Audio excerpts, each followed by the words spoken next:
Here are 5 different exercises that are going to strengthen your Achilles and grow your calf muscles.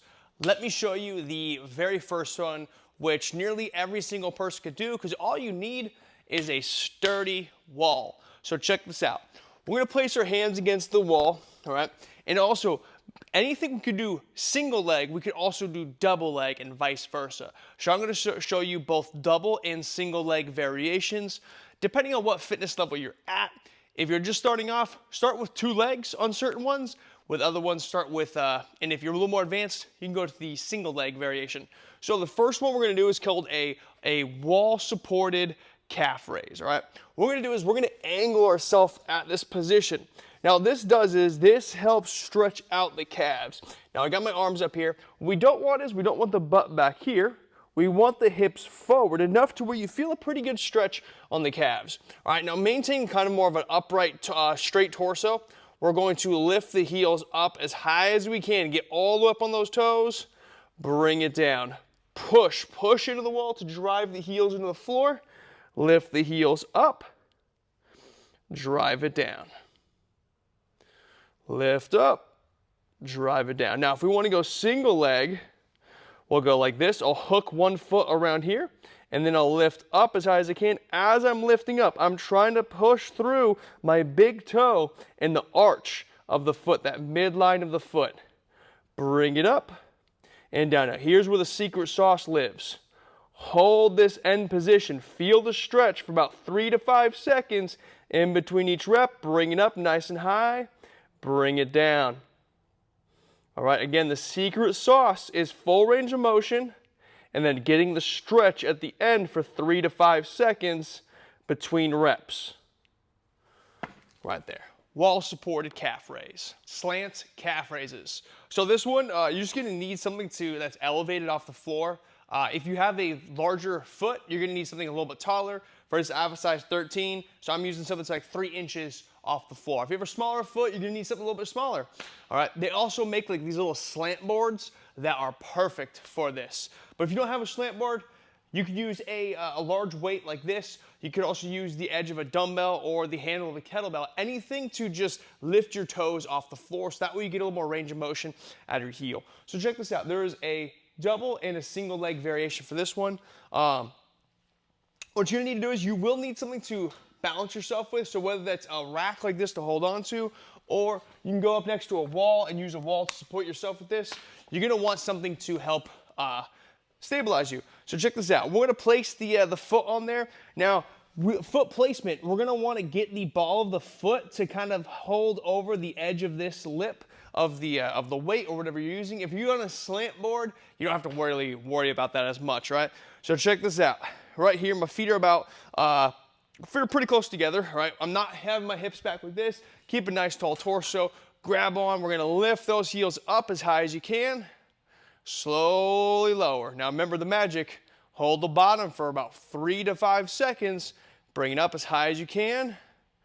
Bring it down, right? Now notice the height, right? I'm not ending right here like this. We want to go up, up, up, up, up, up, up, to where you feel that contraction go all the way up the calf, right here to the back of the knee. All right, that way we know we got a full contraction in the calves. Again, bring it down, hold it for a second, feel the stretch, bring it up as tall as possible, and down. Single leg variation, I just like to move my foot to the middle of the weight. I like to hook this other leg around. We're going up, again, as high as I possibly can, and then down, feeling the stretch. Bring it up, and down, right there. Again, holding for a few seconds in between reps.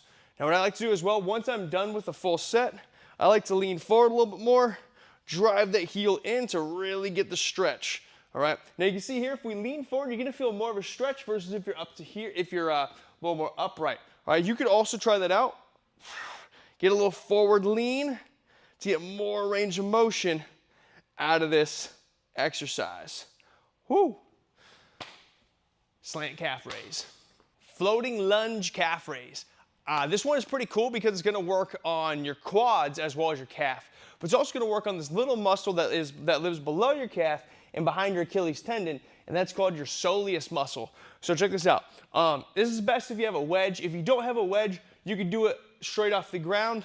But again, the wedge is better, especially because you're going to get more for your Achilles this way. So check this out.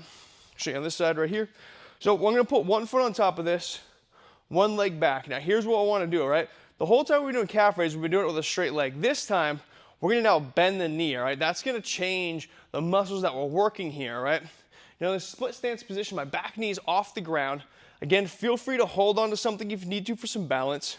But what we want to do is we want to lift this heel up, again, as high as we can. Get in that height to where you feel the contraction going all the way up in the calf. Then slowly lower, trying to drive that heel down. Actively push the heel down.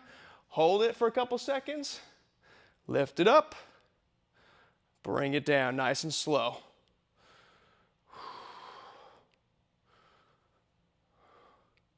Right there. All right. Now you might be noticing, hey, like these exercises take a little bit of time just because we have to hold for a certain amount of time with each rep. How many reps should you be doing? If you're doing single leg, you're going to want to do between 10 to 15 reps per leg. If you're doing exercise with both legs, you can do anywhere between 15 to 25 reps per leg. So that means a set could easily take you upwards of 60 seconds to completing it. But if you want the best results out of it, you're not going to rush through it. You're going to take your time and put a quality and effort into every single rep. Let's move on to the next one. Tippy toe farmer's walk. This one, we're going to need a pair of some dumbbells or kettlebells. Let's go a little heavier on these ones. So it also challenges your grip, your upper back, and your abs. So what we're going to do is from here, we're going to lift the heels up as high as we can.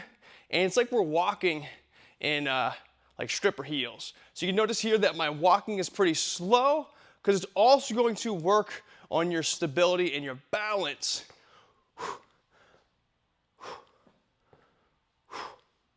Right there. Once you get to the end, flip it around, do the same thing. All right, now this one, just because you can see I'm not walking fast at all, you can either A, you can do this for time, 30 to 60 seconds, or B, you can do this for reps. So if I were to do it for reps, I would do it for 30 total reps. I'd go 1, 2, 3, 4, 5, 6, upwards to 30, all right? Horse stance, calf raise.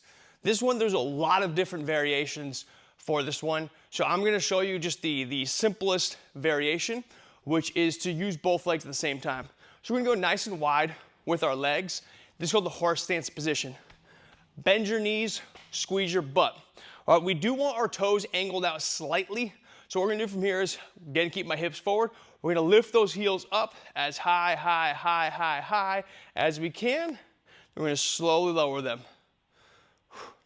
Now the part about this is, it's tough to balance. So if you need to hold on to something, feel free to grab something to hold on to.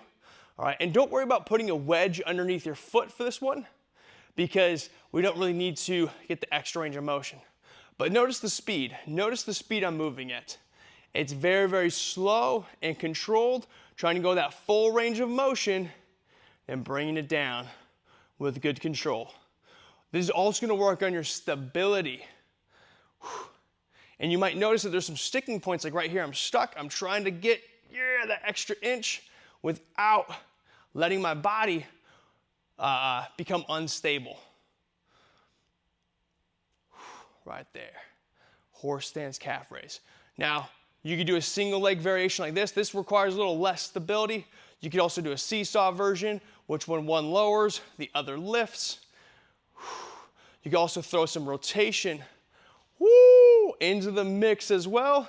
That's going to work a little more of your peroneal muscles, the muscle on the outside of your shin and calf. So there's a lot more that you can do with that horse stance variation, but keeping this time bound for time's sake and only limiting it to 5 exercises, because again, there are plenty of other exercises we can do to help with your Achilles and your calves. But more importantly, if you look about your ankle, we got to think about the front of your ankle and also the sides right here. So the anterior tibialis muscle, those peroneal muscles. Those will be for another day. Let me know how you like this video. Give me a comment. Share it with somebody that has some calves that they want to work on to get some exercise, or for somebody that's a runner, an athlete, and they want to protect their Achilles tendon so that way they can strengthen it and they don't blow it out doing something impactful.